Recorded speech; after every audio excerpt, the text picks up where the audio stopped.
Popping and cracking in the joints. That's always a matter of age is a big factor.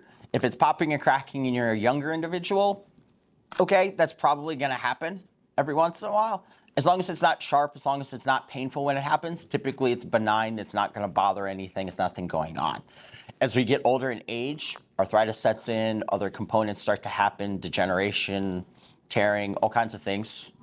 Not to scare anybody, but if it pops and it cracks, okay, normal. Again, back to the pain concept of if it hurts and it's sharp, it probably means there's something else going on.